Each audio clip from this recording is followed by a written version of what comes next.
कल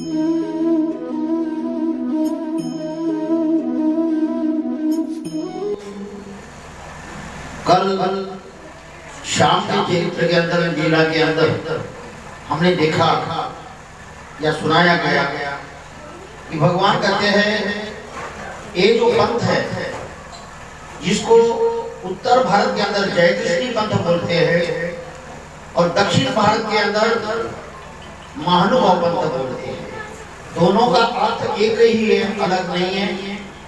महानुभाव, महान अनुभव, यस्य स महानुभाव, जिसको महान अनुभव है, तो महान अनुभव वही होता है कि जो परमात्मा को जानता है।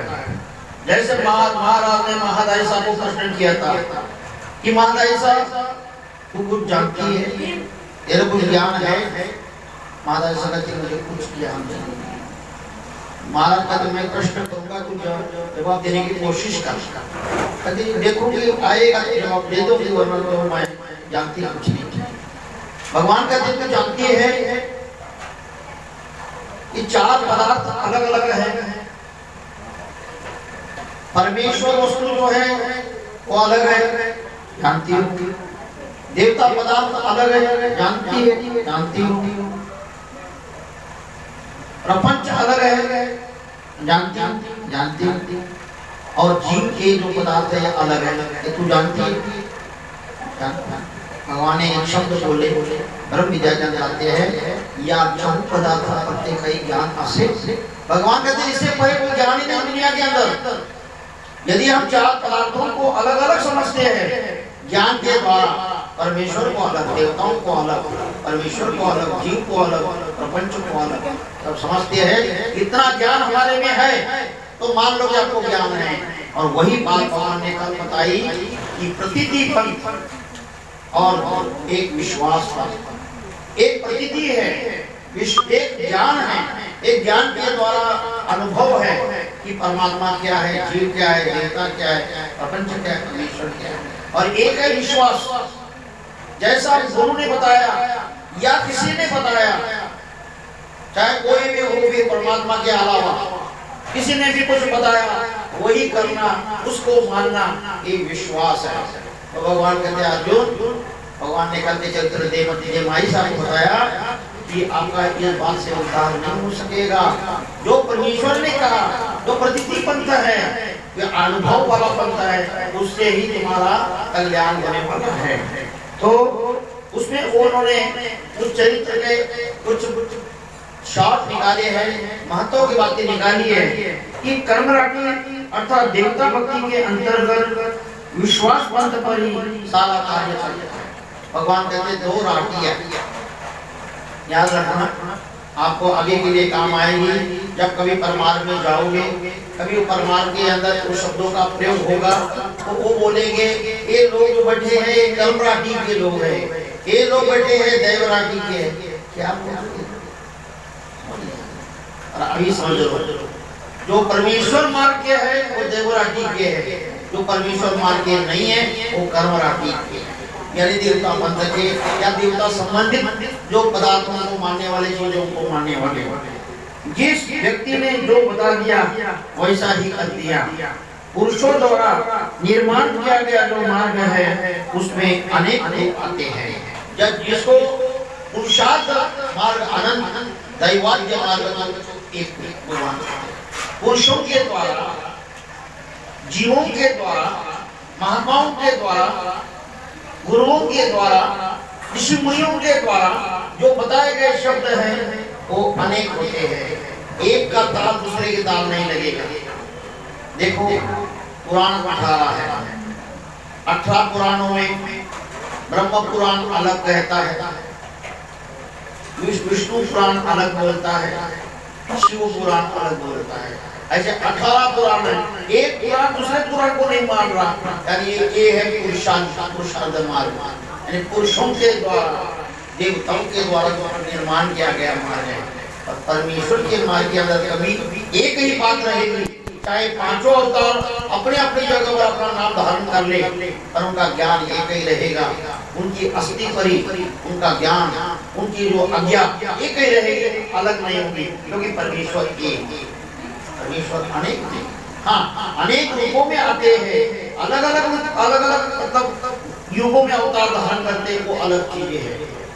जैसे भगवान ने गीता के अंदर चौथे अध्याय के अंदर अर्जुन को जो बता रहे थे, ये अर्जुन, ये जो ज्ञान मैं तुम्हें दे रहा हूँ, ब्रह्म विद्या का ज्ञान, ये ज्ञान मैंने सृष्टि के आरंभ में राजा विवस्वत को दिया था।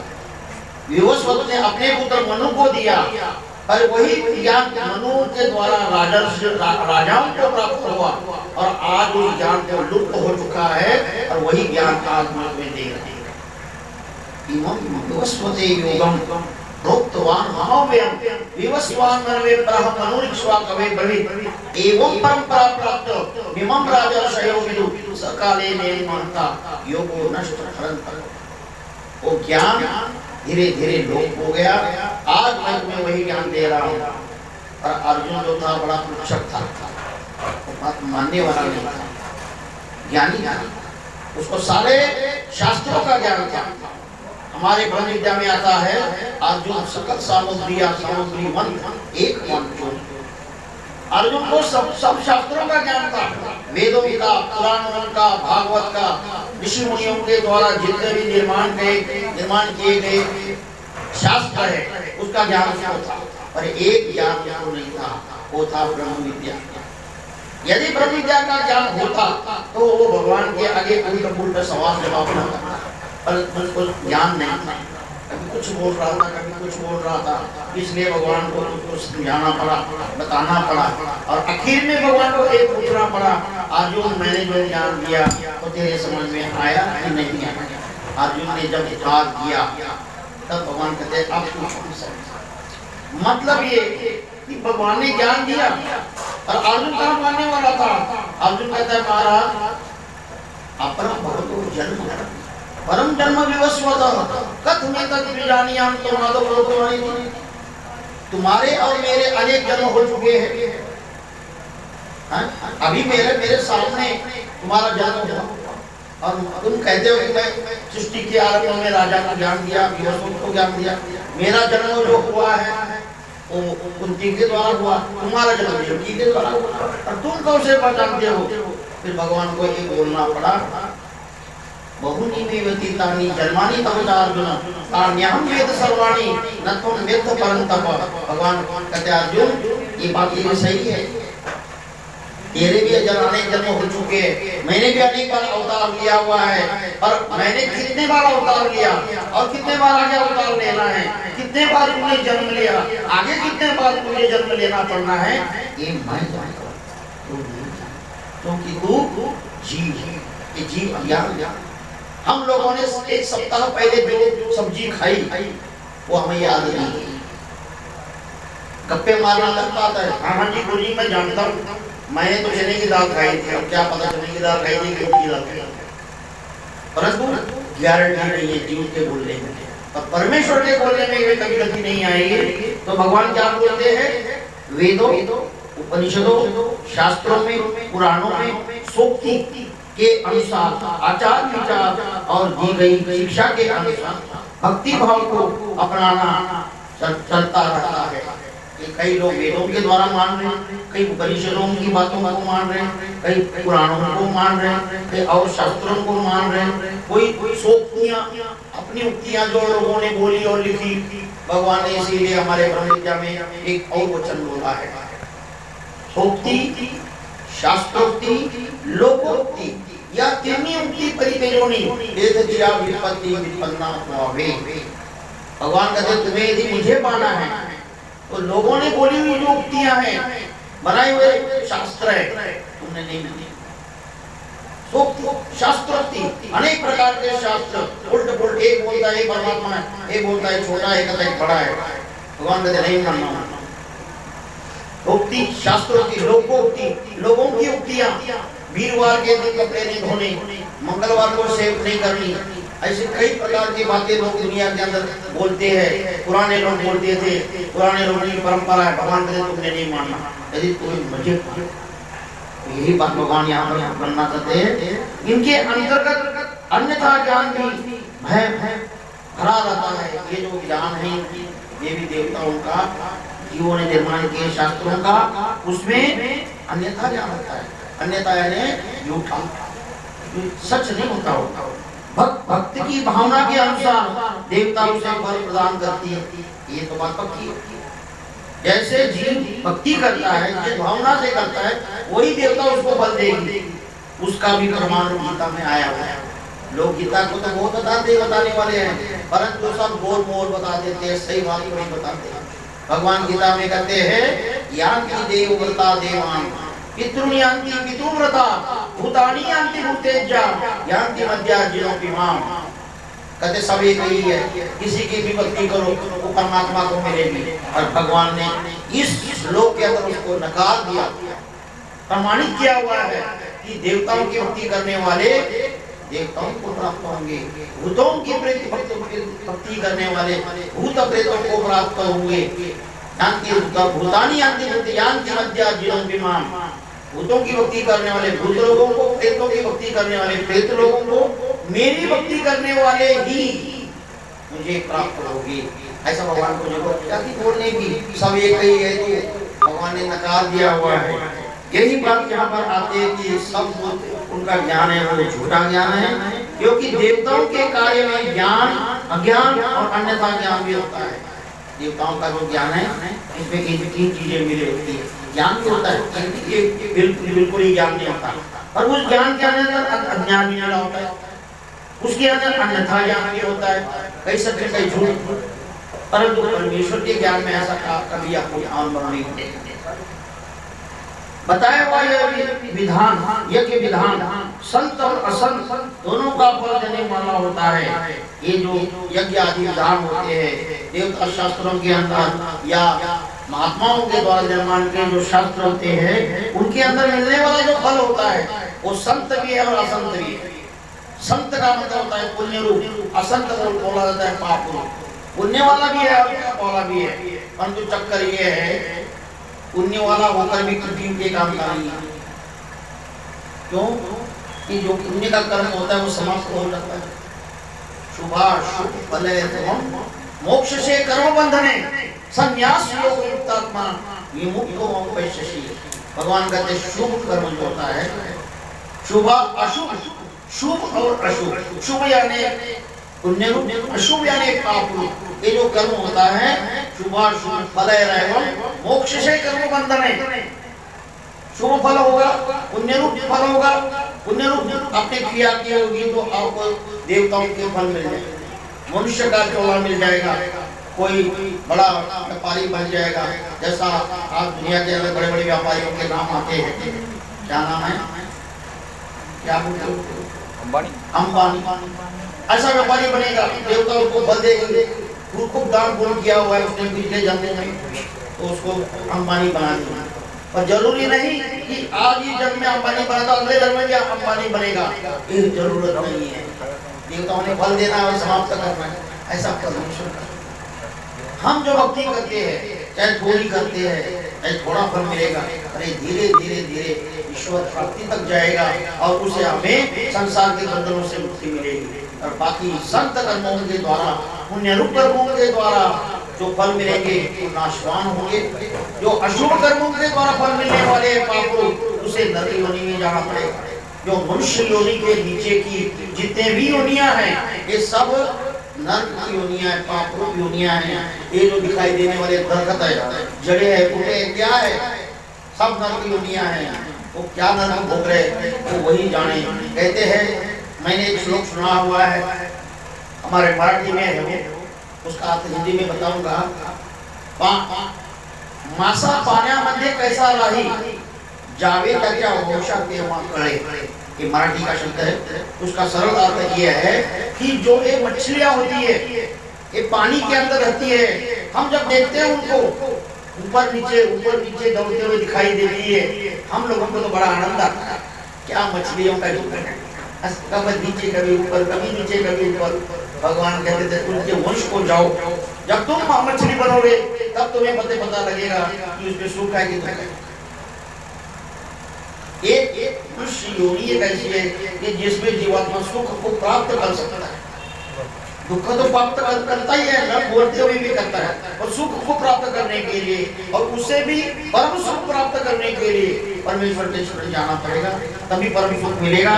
तो यहाँ पर ये बता रहा है भगवान ने कहा कि शुभ शुभ अशुभ कर्म जो होते हैं मोक्ष से कर्म बंधन है, किसी कर्मों के द्वारा मोक्ष प्राप्त होता है तो किसी कर्मों के द्वारा बंधन प्राप्त हो जाते हैं, बंधनों में जाना जाता है। संन्यास जब हम दोनों से भी संन्यास लेंगे, यानी संन्यास मतलब कपड़े धारण करना, यहाँ पे संन्यास शब्द नहीं है, यहाँ पर संन्यास शब्द त्याग। भगवान कहते हैं शुभ भी नहीं करना, अशुभ भी नहीं करना, पाप भी नहीं करना, पुण्य भी नहीं करना, करना तो क्या करना, मेरी आज्ञा का मैं कहता हूँ तू जो कर्म कर मेरे अर्पण कर, मेरी आज्ञा के अनुसार कर, मेरी आज्ञा के बाद कोई भी कर्म नहीं करना, उससे कोई बंधन नहीं है। तो क्या बोलते हैं, बताया हुआ यह विधान संत और असंत दोनों का फल देने वाला होता है, क्योंकि कर्म राशि की प्रत्येक क्रिया के संत और असंत दोनों रूप होते हैं। भगवान कहते जो कर्म राशि की क्रिया होती है देवता शास्त्रों के अनुसार चलने वाले जितने भी शास्त्र है विधान है ये सब कैसे होते हैं, दोनों उसमें मिले होते हैं, संत और असंत। पीछे एक उदाहरण मैंने दिया था, पंडू राजा ने 99 यज्ञ किए, तो क्या उसने पाप किया? एक दिमाग से सोचा जाए कि उसने यज्ञ किए, यज्ञ करना कोई पाप करा, परंतु देवता ने उसको माफी नहीं दी, उसको स्वर्ग का फल नहीं दिया, उसको जड़त्व के योनि में पाया ने और उड़ी के अंदर उसको जन्म लेना पड़ा। तो पुण्य रूप कर्म करके क्या करना हमने, जब करके भी वही जो बंधन पड़ने हैं तो उससे अच्छा है जो कर्म करना ईश्वर जानता है। यत् करोषि यजस्नासि यज्जुहोषि ददासि यत् तपस्यसि कौन्तेय तत्कुरुष्व मदर्पणम्। अर्जुन तू जो खाता है, जो पीता है, किसी को दान देता है, तू मेरे अपने, कोई बंधन नहीं करेगा। आप लोगों को बोला जाता है ना, आप दे रहे हो, दक्षिणा दे रहे हो, श्री कृष्ण अर्पण, अन्नदान दे रहे हो, श्री कृष्ण अर्पण, वस्त्र दान दे रहे हो, श्री कृष्ण अर्पण, बर्तन दान दे रहे हो, श्री कृष्ण अर्पण, कोई वस्तु दे रहे हो, श्री कृष्ण। क्यों अर्पण को बुलाया जाता है?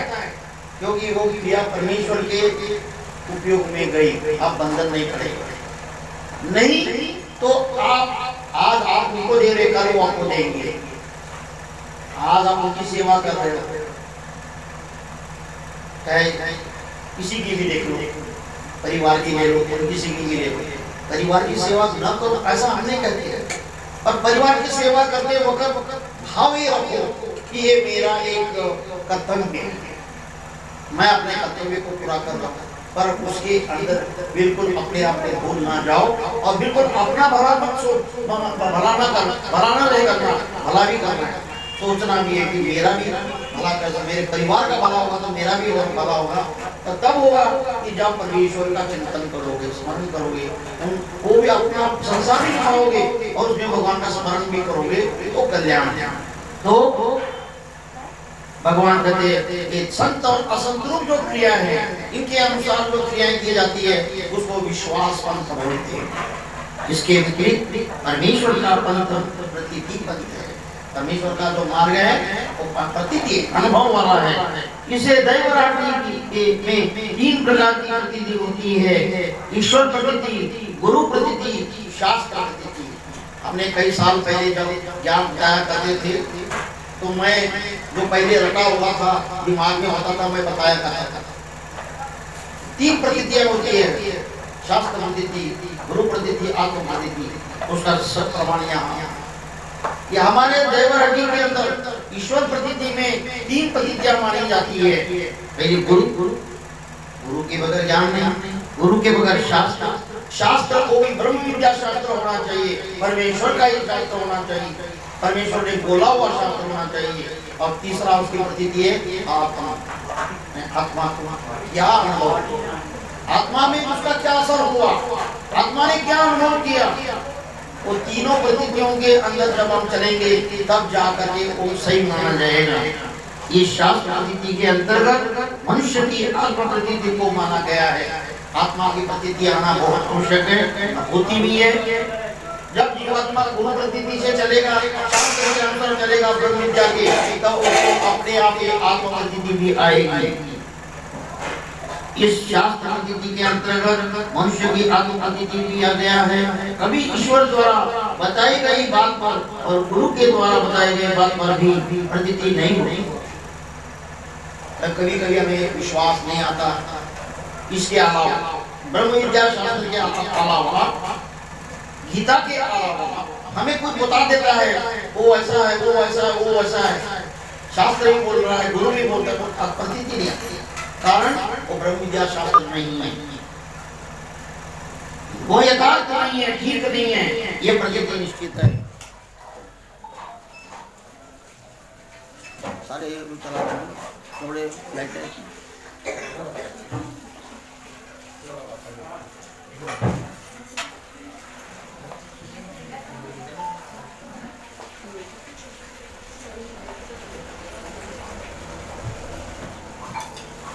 सगळे लाइटें लाइटें अरे कोण या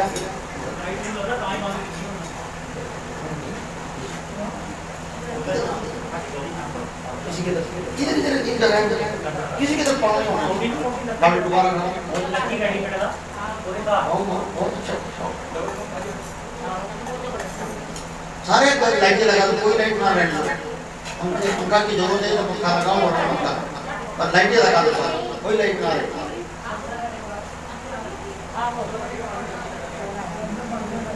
ज्ञानी व्यक्ति कहता है कि ईश्वर जी ने जो आज्ञा की वो सत्य है। जो ज्ञानी है, ज्ञानी उसको ही कहा जाता है जिसको चार पदार्थों का ज्ञान है। बहुत पुरानी बात है। पूजा सवरवार गोविंदगढ़ वाले अनुभव की बातें बताने जा रहा हूँ। मैं सगन था तब गया था, सगन लिया जाता है, मैं गया तो अपने धर्म की तरफ से मैं गया था, उनके धर्म की तरफ से उनका पंडित आया था। उन्होंने अपने मंत्र बोले, हमने अपने मंत्र बोले। मैंने जो भी मंत्र बोलना था, गीता का अध्याय बोलना था बोला और मैं अपना पीछे जाकर बैठ। हमने कहा अब इस बात में हमें आने का कोई मतलब नहीं। लोगों में सगन क्या दिया जा रहा है, क्या नहीं दिया जा रहा है, हमें क्या लेना है। हमने अपना आशीर्वाद दिया। उनके भी जो पंडित जी थे उन्होंने भी जो मंत्र बोलने थे किए और वो भी आकर मेरे पास ही बैठ गए। मैंने कहा जाओ पंडित जी बैठ। मैंने कहा पंडित जी इतनी जगह छोड़कर मेरे पास क्यों आया? कहते आपकी और हमारी बिरादरी है। मैंने कही बात सही है, बिरादरी का क्या नहीं है, बाकी सारी बिरादरी अलग है, और ये भी बात सही है, बैठ। तो कहते आप किसको मानते हो? मुझे पूछता है। मैंने कहा कृष्ण को मानते हैं। तो मुझे आगे बोलता है सब एक है। मैंने कहा देखो पंडित जी इसमें आप कोई गलती करके इसमें आप गलती करके कैसे गलती करके? मैंने कहा आपने गीता पढ़ी है? सारी गीता मुझे याद है। मैंने कहा जो मैं आपने उसमें से श्लोक दिखाऊंगा उन श्लोकों का अर्थ करके मुझे आप गिनती करके दिखा दोगे उसमें कितने बातें आई है? बिल्कुल करूंगा। पूरी गीता मुझे याद है और मैं गीता के संस्कृत को जानता हूँ। मैंने कहा चलो हो जाओ शुरू। मैंने कहा भगवान ने दूसरे अध्याय के अंदर बोला हुआ है कि जो आत्मा है वो अलग अलग वासंसी गिरणानी यथा विहाय नवानी गृह्णाति नरोपराणि तथा शरीराणि विहाय अन्यानि संयाति नवानि देहि नैनम चिन्तन्ति शस्त्राणि नैनम दहति भावकः न चैनम क्लेदे अंतापो न चैनम क्लेदे अंतापो। आगे नहीं आ रहे आगे गड़बड़ पे ना।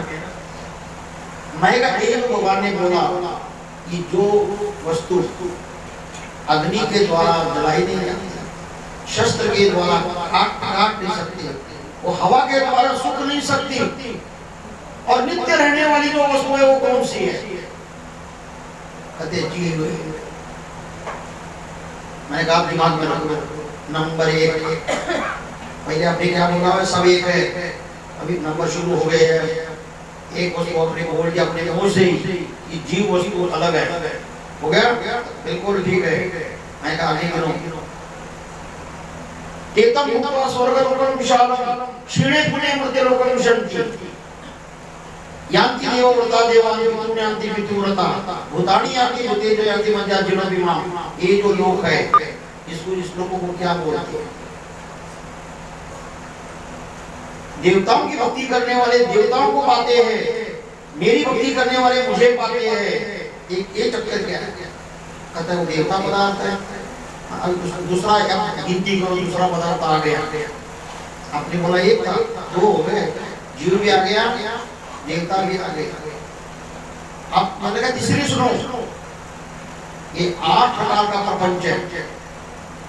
जो ये प्रपंच है 5 भूत और 3 प्रकार का, तो उसको क्या बोलते हैं? उसको हम क्या बोलेंगे? 5 भूत और 3 गुणों को मिलकर जो बनता है उसको क्या बोलेंगे? भूमि रात्रि नलो वायु खमनो बुद्धिरेव च अहंकारे दियमे भिन्ना प्रकृतिर अष्टधा। मैंने कहा श्लोक का अर्थ करो, मुझे बता दो। कहता है इसको प्रकृति बोला भगवान ने। प्रकृति यानी क्या? प्रपंच।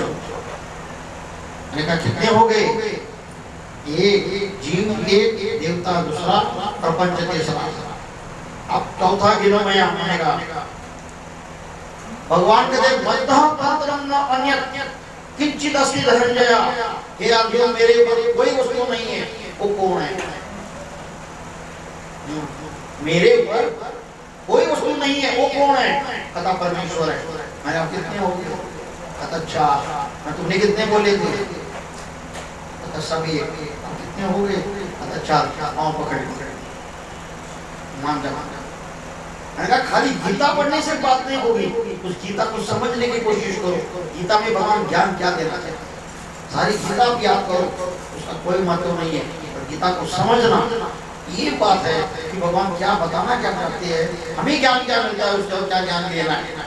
तो यही बात यहाँ पर आ गई कि ये लीला जो है बताइए, ये ज्ञान रूप लीला है। इसमें ज्ञान आया हुआ है जी, ज्ञान और अज्ञानता, और अन्यथा ज्ञान जो होता है फर्क क्या है? अब ज्ञान, भक्ति, वैराग्य के प्रसंग में बंध मोक्ष वर्ग। एक दिन प्रातः काल का पूजा अवसर हो जाने के बाद भगवान बंडी और टोपी पहनकर विहरण पर जाने के लिए खड़े थे। एक दिन क्या हो जाता है, प्रातः काल का पूजा अवसर हुआ भगवान को। उसके बाद भगवान ने अपने जो कुर्ता पहना था बड़ा, उसको बंडी बोला करते थे। आज भी वो इधर तुम्हारे मथुरा वृंदावन की तरफ भी लोग पाते हैं, बड़ी लंबी चौड़ी।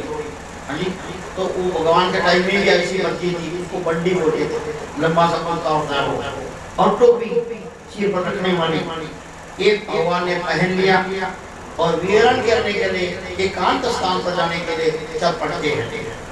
इधर उधर देवराई सा चावलों को हाथ से छाट रही थी। उधर देवराई सा नाम की माता जो है वो चावलों को साफ कर रही थी, क्योंकि वो चावल बनने वाले थे आगे। बाई सा ने उससे कहा, देवमाई जल्दी से इन्हें छाट कर काम समाप्त।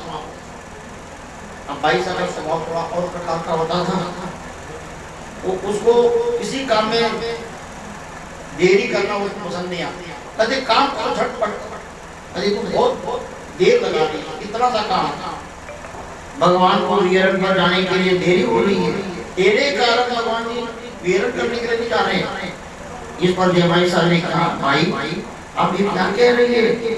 हमारे भगवान तो ईश्वर है, ईश्वर कोई अज्ञान थोड़ी ही होते हैं जो वहां जाकर उन्होंने कोई वैराग्य का आचरण करना है। देवमाई साहब बोलती है, मानता हूँ कि भगवान को जाने में देरी हो रही है, और भगवान ने एकांत में जाकर कोई वैराग्य का आचरण करना है, किसी का ध्यान करना है, किसी के लिए तप करना है। इस पर देवमाई साहब ने सीधे भगवान से प्रश्न करते हुए कहा, भगवान आप ये बताए कि आप विहरण करने के लिए जा रहे हैं, तो क्या आपने वहां जाकर कोई वैराग्य करना है? अपने भाई साहब भगवान के साथ पहले तो उसने प्रश्न किया था, भाई साहब उसका हुआ था, उत्तर भी दे दिया। अब भगवान के पास जाकर बोलती है, भगवान कहते तुम जा रहे हो ज्ञान करने के लिए, एकांत स्थान पर जा रहे हो, तो क्या वहां जाकर कोई वैराग्य का आचरण करना है, कोई किसी का नाम जपना है, किसी को ध्याना है? इस पर भगवान ने देवनाई साहब को समझाते हैं, कहा देवती ज्ञान, भक्ति और वैराग्य ये तीनों ईश्वर में ही होती है। ज्ञान, सही ज्ञान, पदार्थ को समझने वाला ज्ञान परमेश्वर में ही होता है। सही भक्ति का ज्ञान परमेश्वर ही करवाते हैं, और वैराग्य तो सही प्रकार से परमात्मा ही बता सकता है और कोई नहीं बता सकता। ज्ञान, भक्ति, वैराग्य ये एक आड़े न होती ज्ञानापस्ति प्रेतम। भगवान कहते हैं ये जो तीनों बातें हैं, ज्ञान, भक्ति भी और वैराग्य, हम कहेंगे मैं ज्ञान के साथ ही फटाफट वैराग्य करूंगा, ऐसा नहीं करेगा, क्रम से चलना पड़ेगा। पहले ज्ञान को प्राप्त करना पड़ेगा, ज्ञान के बाद हमें भक्ति की, भक्ति का ज्ञान होगा कि भक्ति किसकी करनी है। जब भक्ति की हमारी सीमा ऊंची हो जाएगी तो अपने आप हमारे अंदर वैराग्य पैदा हो जाएगा।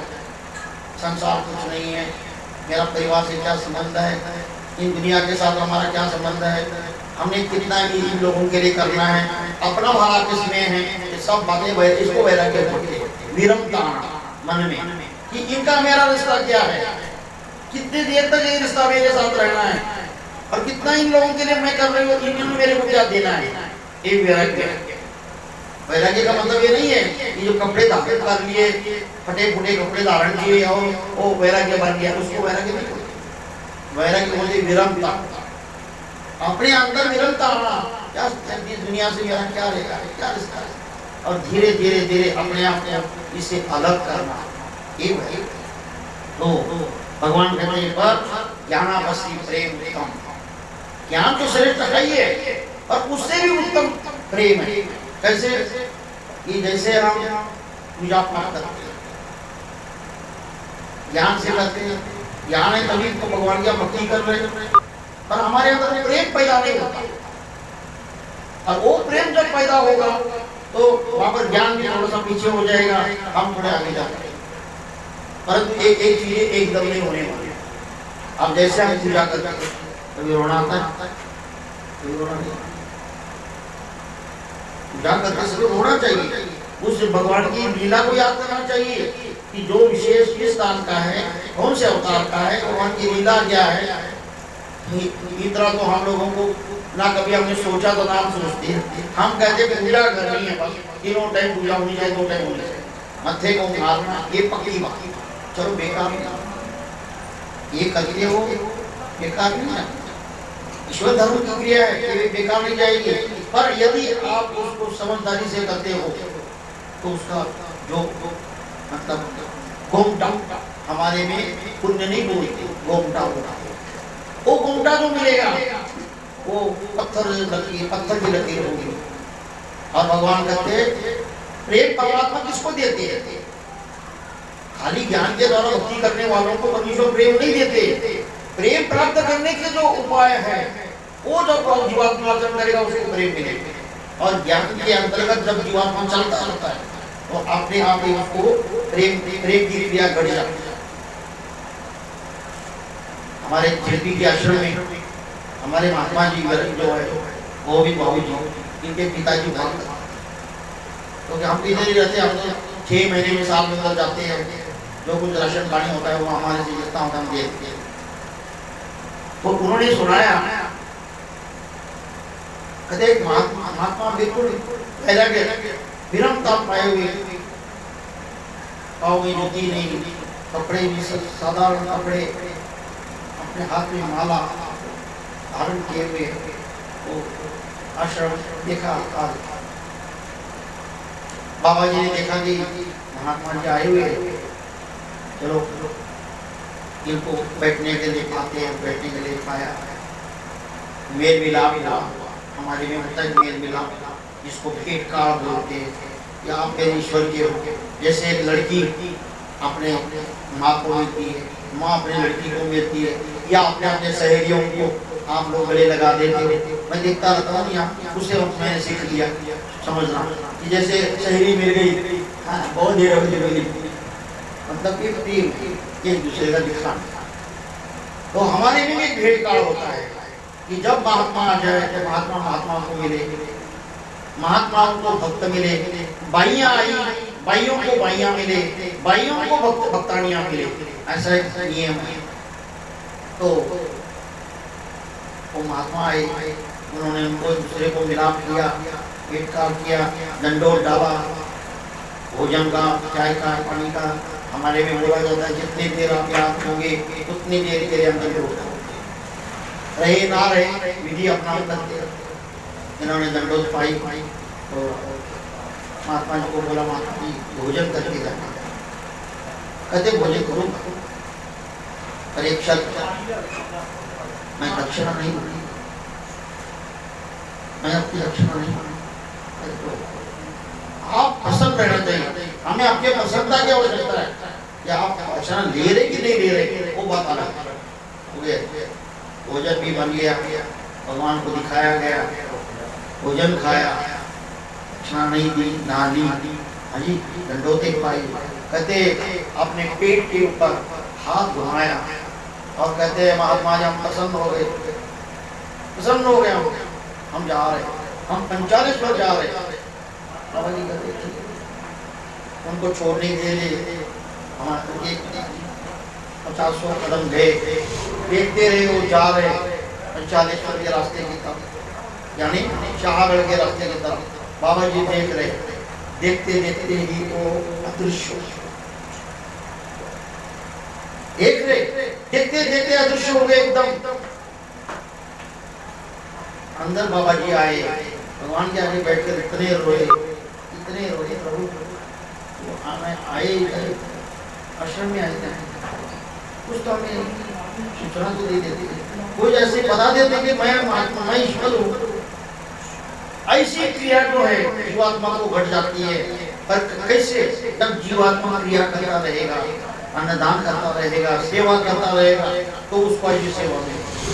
ऐसे नहीं है कि हमने एकदम आप लोगों को सेवा से मिलेगी, एकदम परमेश्वर का प्रेमदायक विधि घड़ेगा, कभी नहीं, भूल जाओ। एक और एक मैंने बात बता दी थी कि दोबारा उसको दोहराता हूँ। एक जगह पर यज्ञ हो रहा था, हमारे महाराष्ट्र के अंदर बड़े बड़े यज्ञ करते हैं, 40 दिनों की पोतियाँ होती हैं, 2-2 महीने की पोतियाँ होती हैं। वहाँ पर आपको रोटी के लिए दंडोत का नंबर नहीं मिलेगा। एक भगत की रोटी का कर लाख, 2 लाख, 3 लाख खर्चा होता है, और करने के लिए भगत होता है।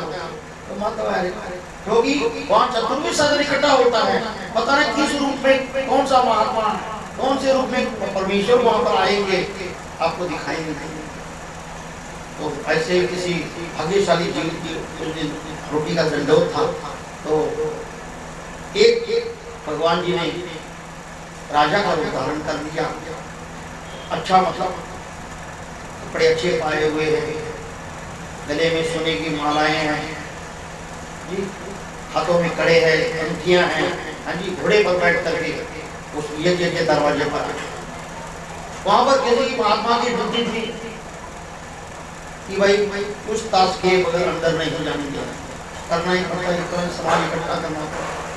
वो भगत क्या बोलता है, भगत के रूप में परमेश्वर कहते भाई मैं आपकी यज्ञ की रोटी खाना चाहता।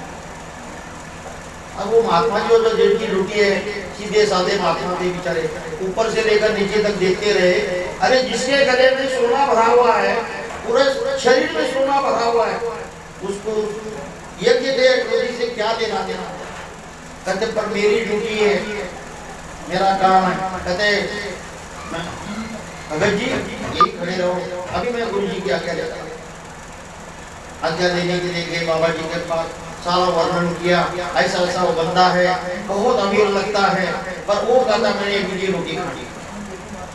बाबा ये समझिए दिमाग में आ गया कि इतना बड़ा व्यक्ति, अमीर व्यक्ति जब रोटी मांग रहा है, कोई राज हो, देखा जाएगा। जो कहते बुलाया गया, उसको बैठने के लिए सिंहासन डाला अपनी तरफ से, कौन है क्या है क्या। बाबा जी बैठ गए, उसमें बाबा जी को बिठाया नहीं, परमेश्वर जी को बिठाया। उधर भगवान का भोग का टाइम था 12 बजे का, भगवान को भोग भी लगाया गया था। कहते आप ऐसे करो, पहले इनके थाली ला। बाबा जी ने सब मार्ग में रोटी खाएगा, पहले रोटी लाई गई, तब खिलाने लगे, बड़े प्रेम से भगवान ने रोटी खाई। हाँ जी, पेट पर हाथ घुमाते हैं, संतुष्ट हो गए। कहते बाबा जी संतुष्ट हो गए, हम संतुष्ट हो गए। ऐसे बोलते हैं और कहते हैं आप मुझे जाने की आज्ञा। बाबा जी कहते ठीक, बाबा जी जान छोड़ने के लिए। जैसे जैसे बाबा जी जा रहे, देख रहे उसको घोड़े पर बैठकर जा रहा है, थोड़े दूर गया और घोड़ा गायब हो बंदा भी गया। अब जिस व्यक्ति ने वो यज्ञ किया था, वो यज्ञ सफल हो गया, प्रेम का उपाय मिल गया। और हम ये कहेंगे कि ऐसा उपाय हमें मिलना भी चाहिए और हम दान भी नहीं करेंगे, कितने लोगों को हम दान भी नहीं देंगे, दोनों काम नहीं हो सकते। क्रिया करते करते करते करते अनंत अनेक जन्म संसिद्धि ततो याति पराम गति। भगवान कृष्ण महाराज कहते हैं ये जीवात्मा अनेक जन्मों के बाद, अनेक जन्मों के भक्ति के बाद परमेश्वर को पाता है। एकदम पुण्य थोड़ा होता है। चक्रधर स्वामी का जो शास्त्र है थोड़ा इसके थोड़ा मतलब विपरीत है। भगवान कहते हैं एक जन्म में मैं मुक्ति दे सकता हूँ, मैं जैसे कहता हूँ वैसा करो। अब जीवात्मा को वो पसंद नहीं है, जीवात्मा को यही पसंद है। भगवान कहते हैं संन्यास लो, अनुसरण लो, जंगल में जाओ, वैराग्य करो, भिक्षा मांगो, अकेले रहो, सब जो दुनिया से अलग रहो। ये दुनिया नहीं चाहता जीव, कहता है ये नहीं अच्छा, संसार में बैठे रहेंगे, सेवा भी करेंगे, पूजा भी करेंगे, पाठ भी करेंगे, आज नहीं तो अगले जन्म में भगवान मिल जाएंगे। भगवान कहते हैं गीता वाले हो, तुम कृष्ण को मानने वाले हो, अनेक जन्मों के बाद। चक्रधर बाबा जी कहते एक जन्म में मैंने देना, एक जन्म में मुक्ति दूंगा, पर मैं जैसा कहता हूँ वैसे करना। अरे जीव कर नहीं पाते, आप भी ऐसे हैं, हम भी ऐसे। प्रेम ईश्वर दे सकते हैं, मुक्ति दे सकते हैं एक जन्म में, पर उसके लिए नियम भी है। तो बाकी दोनों को भी परमेश्वर ने मुक्ति देनी है, एक जन्म वाले को देनी है, अनेक जन्म वाले को देनी है। पर एक जीवात्मा पैसेंजर में बैठ के जा रहा है, धक्के खाते खाते हर स्टेशन पर गाड़ी खड़ी होती रहेगी, मौज लेगा, स्टेशन को देखेगा, कौन सा स्टेशन आ गया, ये आ गया जी लो, ये कौन सा स्टेशन आया गुराया, ये कौन सा स्टेशन आया लुधियाना, ऐसे करते करते जाएगा। और एक जो बैठता है जलंधर से बैठे सीधा लुधियाना होता है।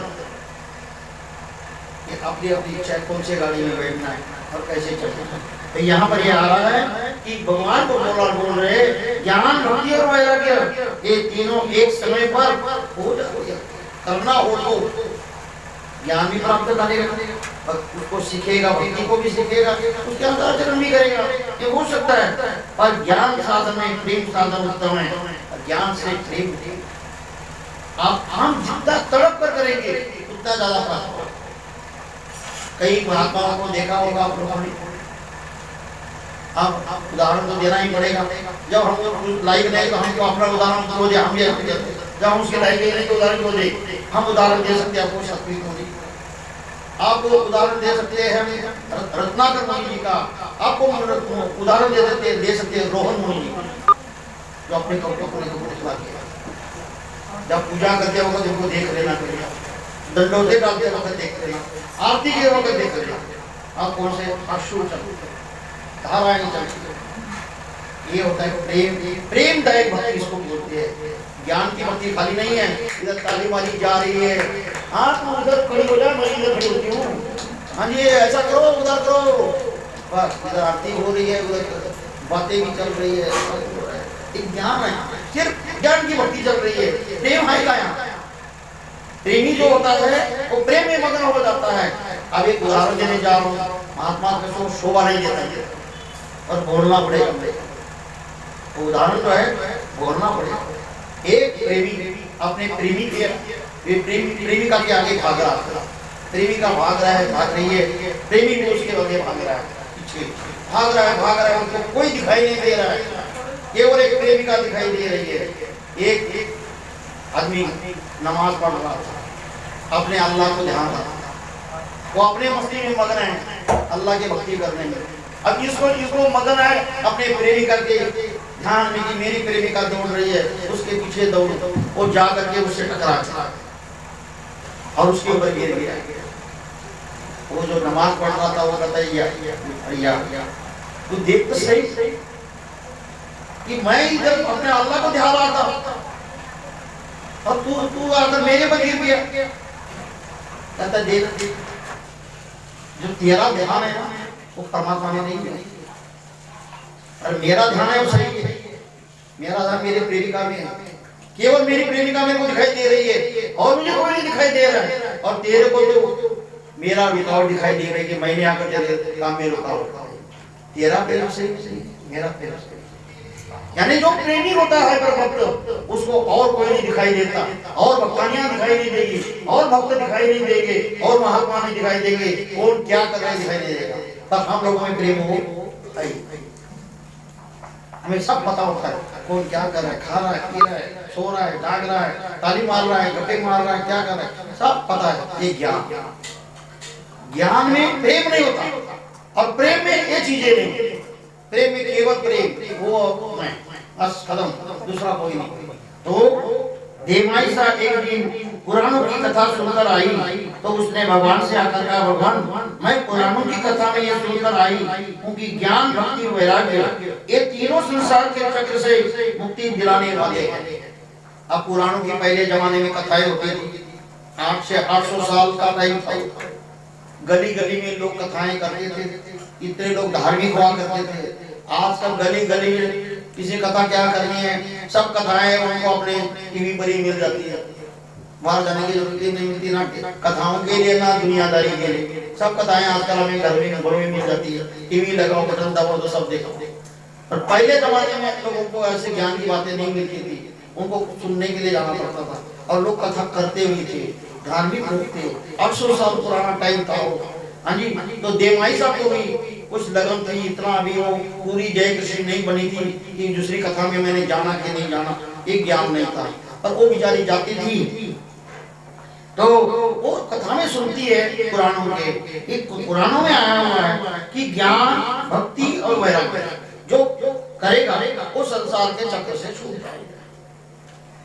क्या ये बात सत्य है?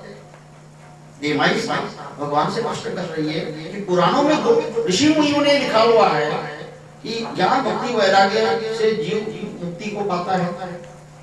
इस पर भगवान ने कहा, देवमती ज्ञान भक्ति वैराग्य ये मोचक है भी और अमोचक, मुक्ति देने वाले भी हैं और न देने वाले भी।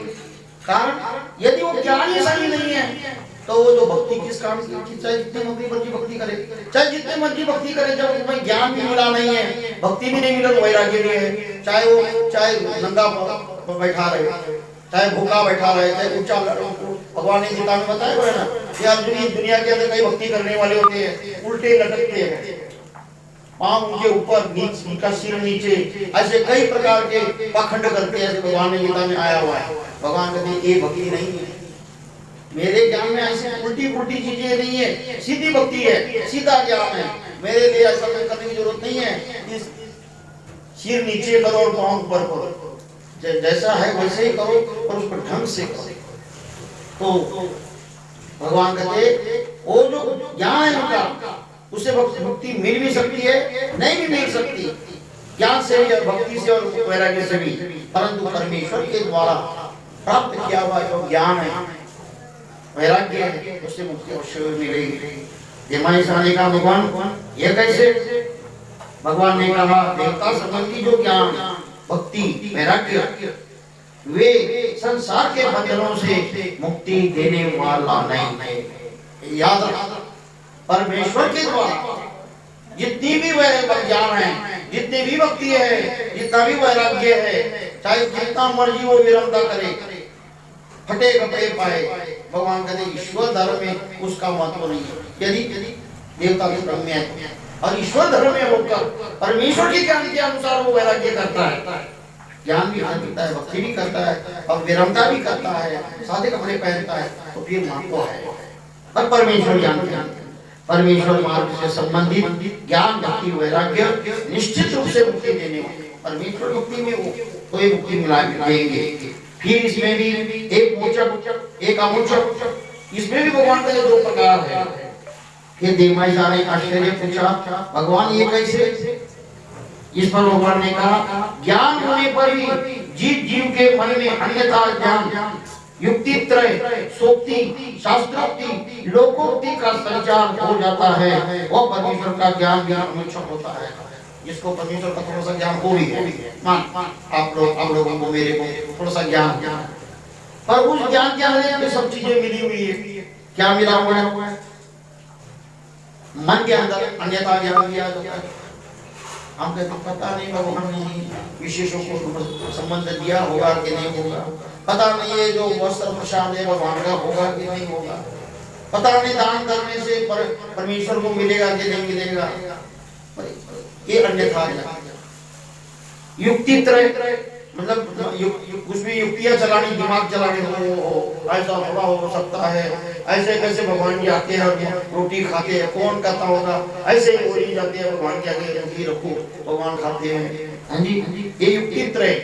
तीसरा सोक्ति, जो दिमाग में आया हो बोलना, ये सोक्ति। एक शास्त्रोक्ति, अन्यथा शास्त्रों में जो लिखा हुआ है वो बोलना, जो सही लिखा उसको उल्टा बोलना, और लोकोक्तियां जो उन्होंने बोले हुई युक्तियों को बीच में मिलाना, तो ये ऐसा संचार हो जाता है तो वो ज्ञान भी अमोचक होता है, उससे नहीं मिलने वाले। इसके अतिरिक्त जिसके मन में अभिलाषा और लोक का संचार हो जाता है वो ईश्वर भक्ति में अमोचक है। ये भी ध्यान रखना चाहिए भगवान कहते कि परमेश्वर धर्म के अंदर भी है, पर मन में अभिलाषा है, लोभ है, अभिलाषा इच्छा करना है, और अभिलाषा से इच्छा से करना कोई कार्य पूर्ति के लिए। एक दूसरा लोग यानी ममता, उससे करना है। भगवान का देश ये भी अमोचक है, ये भी मुक्ति वाला नहीं। कीर्ति और चेतन विषय भोग को ध्यान में रखते हुए किया हुआ वैराग्य भी अमोचक होता है। कई लोग वैराग्य तो करते हैं, पुराने कपड़े भी पाते हैं, मैले कपड़े भी पाते हैं, पर उनके मन में होता है कि लोगों ने बोलना चाहिए क्या है महात्मा है, देखो ये महात्मा देखो कैसे है, टाइट कपड़े पाते हैं, प्रेस किए हुए कपड़े पाते हैं, और ये देखो महात्मा बेचारा ऐसे ही कपड़े पाते हैं। लोगों ने मेरी वाहवा करनी चाहिए, मुझे बोलना चाहिए कितने व्यक्त है। भगवान कहते हैं इनको भी नहीं लगने वाली। इसलिए हमने कहा है कि एक मोचक और दूसरा अमोचक। इन अवगुणों से रहित ईश्वर मार्ग का निष्काम ज्ञान भक्ति और वैराग्य जीवन को मुक्ति देती है। जो इन अवगुणों से रहित, जो अवगुणों पर बताए गए, इनसे रहित जो ज्ञान भक्ति होगी वैराग्य होगा, वो मुक्ति को देने वाला है, वो मोचक है। इस पर जेमाई साने का भगवान इन तीनों के लक्षण कौन से? तो भगवान ने कहा सभी अपर देवताओं से परे एक वस्तु है, वो ईश्वर वस्तु है, उसे जानना ही ज्ञान है। कि ये संसार के अंदर जितने भी पदार्थ है परमेश्वर के अलावा, देवता पदार्थ, जीव पदार्थ, प्रपंच पदार्थ, इनसे परे जो ये परमात्मा है उसको जानना एक ज्ञान का लक्षण है। और सभी एक अपर है, बाकी तीनों अपर है, परमेश्वर पर है। उस परमेश्वर को जानने के उपरांत उसके प्रति जीव को प्रीति उत्पन्न होती है। जब जीवात्मा को ऐसा ज्ञान हो जाता है कि परमात्मा ही श्रेष्ठ है, बाकी सब एक वस्तुएं जो है बेकार है, मतलब अपर है, तो क्या हो जाता है कि जीव को प्रीति उत्पन्न होती है, परमेश्वर के प्रति प्रेम पैदा हो जाता है। और संसार के सभी धन संपत्तियां तुच्छ और परमेश्वर ही सर्वश्रेष्ठ संपत्ति, इस भावना को व्यक्ति करे, उसके मन में जैसे जैसे उसका ज्ञान, उसकी भक्ति, उसका वैराग्य बढ़ता जाएगा, तो अपने यहाँ भी उसके मन के अंदर हुआ होगा कि जीव को प्रीति केवल परमेश्वर से उत्पन्न होनी चाहिए। ये संसार की जो धन संपत्तियां हैं ये सब तुच्छ है, और परमेश्वर की सर्वश्रेष्ठ संपत्ति को परमेश्वर है। इस भावना को भक्ति कहते हैं। भक्ति किसको कहते हैं? इसको संसार के सभी पदार्थ तुच्छ है, ईश्वर पदार्थ सर्वश्रेष्ठ है। संसार के सभी विषय रूप पदार्थों के प्रति अनास्था और परमेश्वर पदार्थ के प्रति आस्था का भाव की वैराग्य। वैराग्य कि परमेश्वर के प्रति विषय रूप जो पदार्थ है उनके प्रति अनास्था पैदा होना और परमेश्वर के प्रति एक आस्था पैदा होना, ये है वैराग्य। सभी वस्तुओं के प्रति उपेक्षा, परमेश्वर से अन्य सभी हीन है और परमेश्वर ही एक ज्ञान की ओर ध्यान लगाना ही स्मरण है। और क्या लक्षण होना है परमेश्वर का? ये सभी पदार्थ जो है, सभी चीजें हीन है, तुच्छ है और परमेश्वर का की ओर ही ध्यान लगाना केवल इसको स्मरण बोला। तो अब हम जब स्मरण करते हैं तो हमारे अंदर ये भावना आ जाती है, तो धीरे धीरे वो हमारी भावना बढ़ सकती है और उसको हम स्मरण कह सकते हैं। इन तीनों के सामूहिक रूप को जानना ही बोध कहलाएगा। भगवान कहते हैं बोध किसको कहते हैं, ज्ञान किसको कहते हैं? इन तीनों को एक जानना, ज्ञान को भी जानना, भक्ति को भी जानना, वैराग्य को भी जानना। ज्ञान, भक्ति और वैराग्य को जितना बढ़ाया जाता है ये बढ़ जाता है, इनकी ओर लक्ष्य न देने से घट जाता है। आप इनको जितना बढ़ाने की कोशिश करोगे, ज्ञान को, भक्ति को, वैराग्य को, वो उतने ही बढ़ेगी। यदि ध्यान नहीं दोगे तो भक्ति जाएगी। इनकी ओर लक्ष्य देने न देने से घट जाता है। श्रवण, मनन, मंथन करने से ज्ञान बढ़ता है। ज्ञान की बढ़ोतरी कैसे होगी? जो ज्ञान हमारे पास है या और प्राप्त करना है तो क्या करना पड़ेगा? हमें श्रवण, ज्ञान को सुनना पड़ेगा, मनन, उसका बार बार उठाना पड़ेगा, और मंथन यानी वार्ता। भगवान एक वक्त डोमेग्राम में बैठे थे, भगवान अपना निरूपण करते थे। भक्त जन थे, उनको उतना ज्ञान उस वक्त नहीं था। वो जब ज्ञान सुनने के बाद जाते थे, एक जगह पर बैठकर इधर उधर की बातें करते थे। ऐसा वैसा वैसा वैसा जैसा हम लोग करते हैं, इधर उधर की बातें में ज्यादा ध्यान होता है हम लोगों का, मेरा अपना सब, दूसरी बातें ज्यादा करते, ईश्वर की बात नहीं करते, ज्यादा दुनियादारी, इसको अन्य वार्ता बोली। अब वो भगत बैठे थे, अब भगवान की इच्छा हो गई, चलो भाई राउंड मालूम है, और जानते भी जानी देखने के लिए गए तो क्या देखते हैं कि भगत आपस में गप्पे मारी जा रहे। तो भगवान ने ज्ञान दिया, जो ज्ञान बताया उसको कोई याद नहीं कर कि तूने क्या सुना, तेरे दिमाग में क्या आया, क्या उसने कमी थी, मेरे दिमाग में ये बात नहीं आई, कोई ये नहीं, दुनियादारी। भगवान गए, चुप करके उनको सुना, वापस भाई साहब कहते महाराज कहाँ गए थे? भगवान कहते हम लिखने गए थे। कहाँ गए थे? हम देख के आए। भगत तो क्या देखा आपने? कहते भगवान कहते सारे दुनिया की बातें कर। तो भगवान ने एक वचन निरूपण किया, तुम आपस घोड़े चाल अन्य वार्ता न कीजिए, अन्य वार्ता में से मित्राचार। एक सोना अच्छा, कोई महात्मा सो जाता है, मान लो कोई भगत सो जाता है, तो कम से कम अन्य वार्ता से तो बचेगा। हम कहते हैं महात्मा सोया हुआ है, अरे तो फिर भी वो अन्य वार्ता से बचा हुआ है, कम से कम 2 घंटे 3 घंटे हो, अन्य वार्ता में तो नहीं आया बेचारा, दुनियादारी की तो बातें नहीं की उसने, किसी की निंदा तो नहीं की, किसी भगत सो गया तो क्या उसने पाप कमाया? पर अन्य वार्ता करना बेकार की, इसकी निंदा उसकी निंदा उसकी निंदा हो। भगवान ने तुम आपस में ढोरे चा, ढोरे यानी ढोर, ढोर यानी ये जो गाय गवे भैंसे आदि। भगवान कहते जे खाती तेजी होती, वो जो खाते हैं घास खाते हैं, जब उनका पेट भर जाता है तो एक जगह पर बैठकर वो उसका मंथन करते हैं। आपने देखा होगा बारकाई से, लोहे जो खाती है, भैंसे जो खाती है, वो अंदर का गोला होता है उसका, वो बाहर लाती है, ऐसे करती है और गोला लाकर के चलो करती रहेगी। भगवान कहते जो शास्त्र सुना, जैसे वो घोड़े तो अच्छे कि वो खा रहे, उसका द्वारा मंथन कर रहे, उनको ये ज्ञान नहीं है कि ये जो हमने खाया हुआ है उसको दोबारा लाने से ही पचना है, ये ज्ञान नहीं है। पर कम से कम उससे अच्छी बात तो सीख लो। कि जो उन्होंने खाया उसको दोबारा उसका मंथन हो रहा है, दोबारा उसको चबाया जा रहा है। तुम भी ऐसे करो, जो सुनो उसको दोबारा मंथन करो, दोबारा उसकी वर्तन करो। तो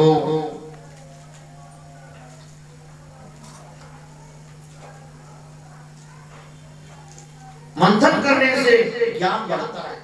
जब हम एक दूसरे के साथ वार्तालाप करते हैं तो हमारे में जो कमी है, बातों में, स्मरण में, पाठ में, पूजा में क्या कमियां हैं, वो हमें हमारी धीरे धीरे कम हो जाती है। क्यों? हमें पता लगता है ये भक्ता ने ऐसा कर रही है, तो ये क्यों करती है, ये स्मरण कैसा कर रही है, पाठ कैसा कर रही है। मैं तो ऐसा पाठ करती नहीं, मैं तो स्मरण भी नहीं करती, मैं ऐसे दंडोते नहीं डालती।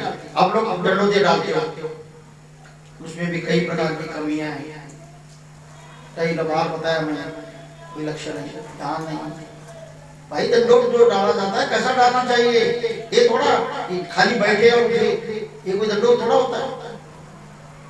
दंडोत डालते समय पहले खंबे की न्याय खड़ा होना चाहिए सीधे। हाँ, ये कदम बंदा ही टेढ़ा है, उसका शरीर टेढ़ा बना हुआ है, वो अलग। परंतु जिसका शरीर सीधा हो सकता है वो भगवान के आगे खंबे की ने सीधा मेरे खड़ा पहले से दंडोत डालने की शुरुआत। फिर वो अपने दोनों हाथों को ऊपर ले जाकर नीचे ले आए। ये हाथ ऐसे है, तो मैं कई भक्तानियों को देखता हूँ हंसता भी और चुप रहता हूँ। दंडोत डालते ना ऐसे हाथ करते, ऐसे ऊपर हाथ डालते ना, इधर जोड़ देते, हंसता हूँ, चुप रह जाता है। मैं क्या बोलने से उनका मन दुखेगा। वो ये ऐसा करने का मतलब यहाँ छोड़ना नहीं है, इसका मतलब ऐसा है कि नीचे ले जाना। इसको ऊपर तो उठाया, ऊपर ऐसे उठाकर यहाँ पर लाया और फिर छोड़ दी, ये नहीं है, छोड़ना नहीं है उसको नीचे ले जाना है। यानी दो हाथ अपने आगे आने चाहिए, दो पांव पीछे होने चाहिए। फिर आपके शरीर को पशु की नहीं बनाना, चार पांव वाले जो प्राणी होते हैं वैसे बनाना। दो हाथ आगे आ जाए, दो पांव पीछे हो जाए और बाद में वो सारा शरीर जमीन को टच लगे। मत्था भी लगना चाहिए, हनोटी भी लगनी चाहिए, नाक भी लगना चाहिए। फिर जब उठो वही अवस्था दोबारा चार प्राणी के तरफ, पहले दोबारा प्राणी अवस्था, पहले वो सही बने, फिर उसके बाद वो आते वक्त भी वो हाथ नीचे से ऊपर आने। दंडोत डालने के बाद जब वो हाथ गिले हो गए, वो हाथ दोबारा ऊपर आने चाहिए। फिर ऐसा ये दंडोत है। मैं जब देखता हूँ रोज दंडोत डालते मैं चुप रहता हूँ। मैंने कहा माना तेरा क्या बिगड़ता है, उसको जानते तो तू नहीं डाल सकते, तेरे से तो अच्छे बेचारे डालते हैं, तेरा शरीर ऐसा बन गया, तू दंडोत नहीं डाल सकता। ये तो बेचारे डाल रहे, परंतु ये दंडोत नहीं है। जो हम बोलते हैं कि दंडोत डालने से अनेक कर्मों का नाश होता है, वो आपके कर्मों का नाश नहीं होता। कारण कोई विधि है नहीं है ना। अपने अपने शरीर का रूप जो है सीधे रहने का मतलब वृक्ष की न्याय, हाथों को ऐसा करने का मतलब पक्षी की न्याय, चार दो हाथ आगे दो पांव पीछे का मतलब पशु पक्षी पशु की न्याय, और जमीन पर लेटने का मतलब जो जमीन पर चलने वाले प्राणी मात्रा है, बिच्छू है, सांप है और आदि प्राणी है, वो अवस्था बनाना। तो स्मरण करते हुए जितने दंडोते डाले जाए उसका महत्व है।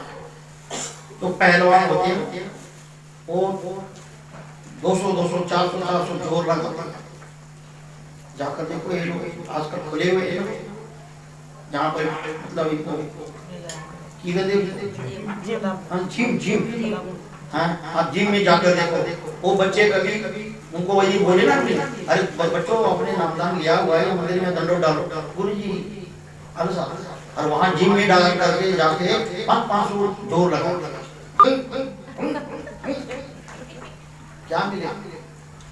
क्या मिलेगा उसे? तुम्हारा शरीर ठीक ठाक हो जाएगा, कर्म का नाश तो नहीं होगा।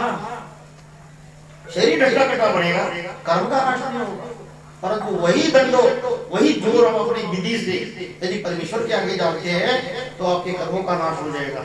वृक्ष की योनियां खत्म हो जाएगी, पक्षी की योनियां खत्म हो जाएगी, पशु की योनियां खत्म हो जाएगी, और जमीन के अंदर लेटने वाले प्राणी मात्रों की आपकी योनियां खत्म होगी। तब पर उसका नियम क्या कि मुख में नाम, खाली नहीं, जब तक मुख में नाम नहीं है तब तक उसका कोई महत्व नहीं है। तो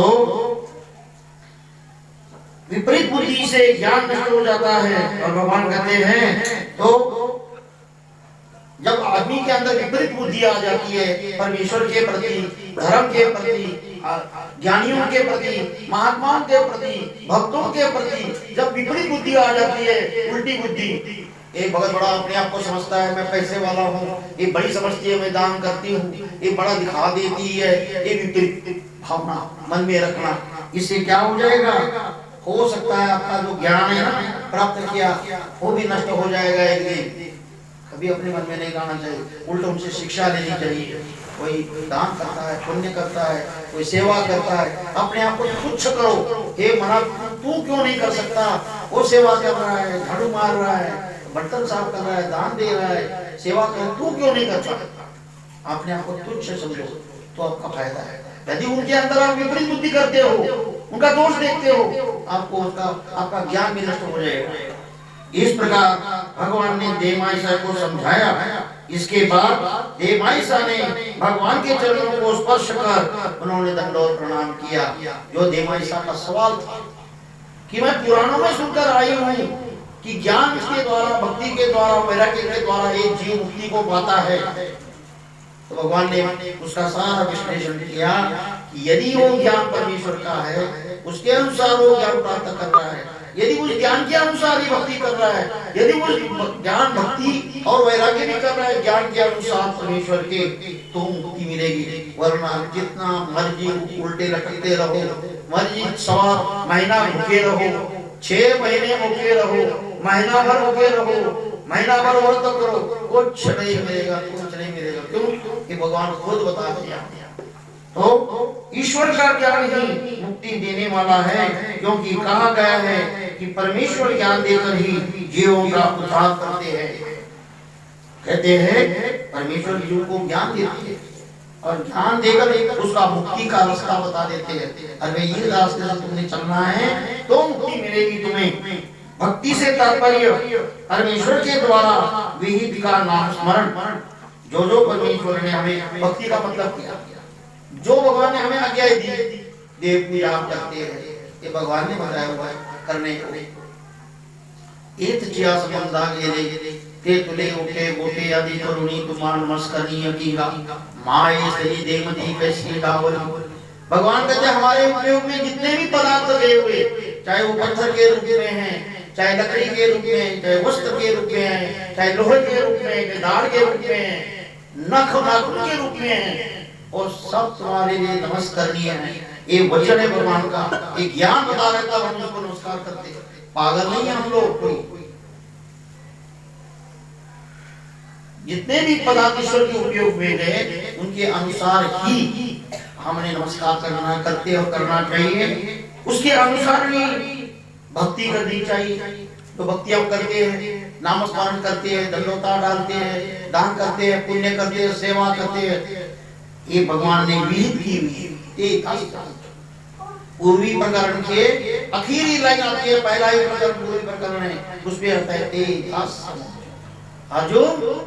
भगवान ने नागदेव को प्रति माई भट्ट के प्रति बोला, हे माई भट्ट, यदि तू दास्य करेगा परमेश्वर धर्म का, सेवा करेगा तो तुझे मुक्ति मिलेगी। एक आदमी है वो दंडोता नहीं डाल सकता, मुक्ति चाहता है पर दंडोता नहीं डाल सकता, तो सेवा तो कर सकता है, सेवा तो कर सकता है, हाथ पांव के काम कर सकते हैं कि नहीं। जैसे आप लोग, कई लोग हैं क्या बैठे मेरे जैसे कि मैं नीचे नहीं बैठ सकता, उनको बेचारे कुर्सियों पर बैठे, स्टूलों पे बैठे हुए, ज्ञान कहता है नहीं बैठना चाहिए, पर अवस्था ऐसी है, इसका भी प्रशोभ होना चाहिए कि हम गुरुजनों के आगे ऊपर क्यों बैठे।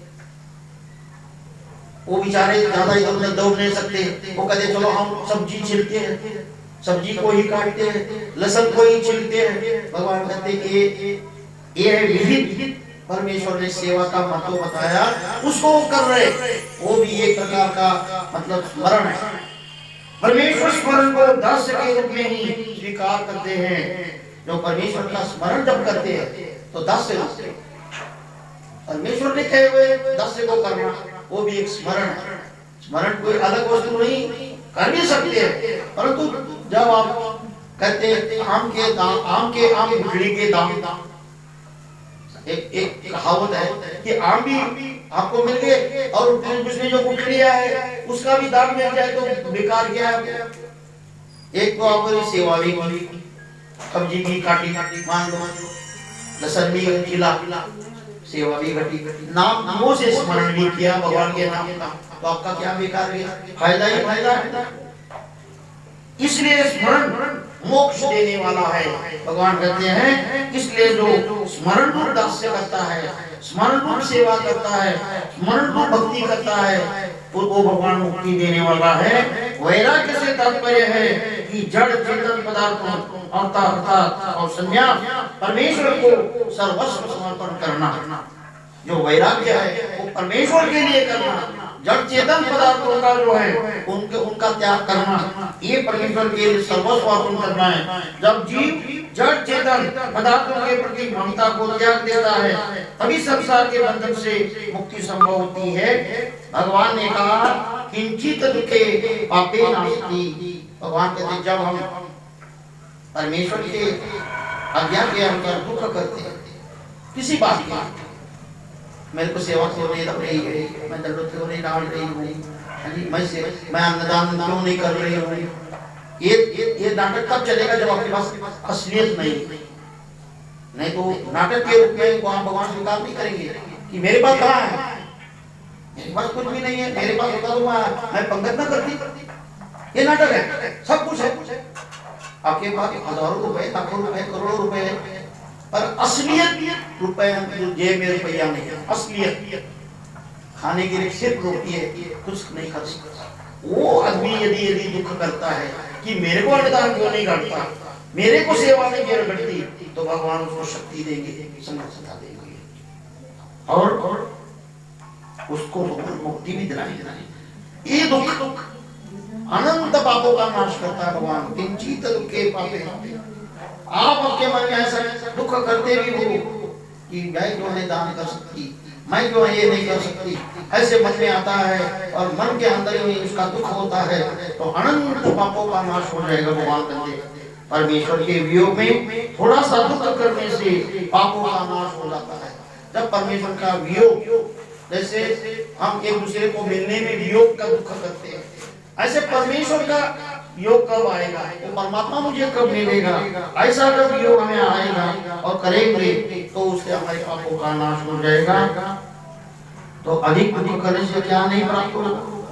भगवान कहते हैं यदि आप दुख करते हैं तो आपको मुक्ति क्यों नहीं मिलेगी, अर्थात मुक्ति मिलेगी नहीं। संसार में रहते हुए परमेश्वर के वियोग में दुखों और कष्टों को सहन करने से धर्म में जीव योग्य होता है।